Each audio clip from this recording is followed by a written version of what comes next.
Today's video is all about how to find work that you love, which is kind of the holy grail. We're all really looking for a loving family, friends that support us and love us, and work that feels fulfilling and purposeful and aligned with who we are. So the first thing we look at when we're really opening to a kind of new frequency in our professional life is, have we got any stories that are holding us back? For many people, there is an embedded story that joy and work are separate things, that they actually can't come together.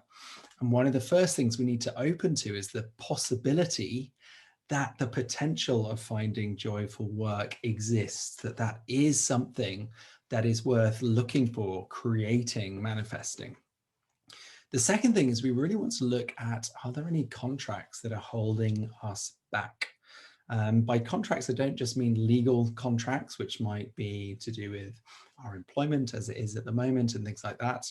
But I'm thinking more about contracts that we enter into, sometimes consciously, sometimes unconsciously, about how we are meant to show up in the world. And these can also be embedded in the way that we are parented, the way that we've come into relationship with others.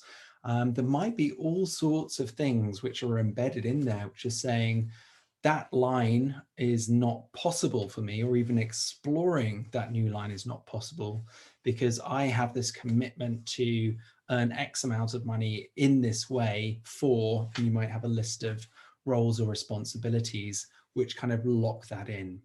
And so exploring that consciously and with awareness and looking at each of those different aspects in turn is really important if we want to open to a new paradigm of professional work. And so in my own journey, as I was moving from being a lawyer into the unknown, and then that led into my new work, I really had to look at what are the contracts that are in there. And some of them were, very much, on the surface. It was about being successful, about having a type of job that society would look at and think, well, that's a good job, that's a solid job.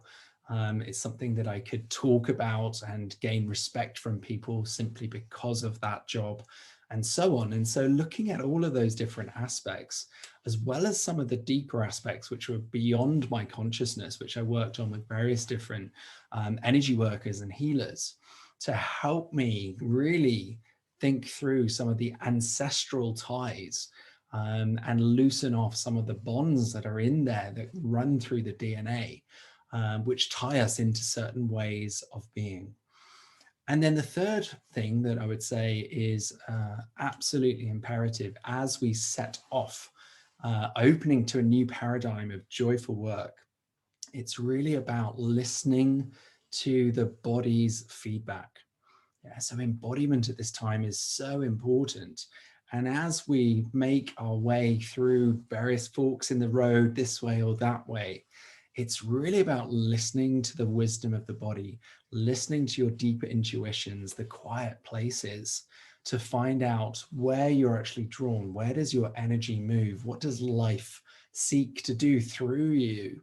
A sense of serendipity starts to rise up. A sense of destiny can also start to rise up as we start to open to this new frequency of working. So I hope those tips were useful. Do let me know if you are on your own journey of transition and could use some support. I'm here to coach you through that, and just DM me if you'd like more information.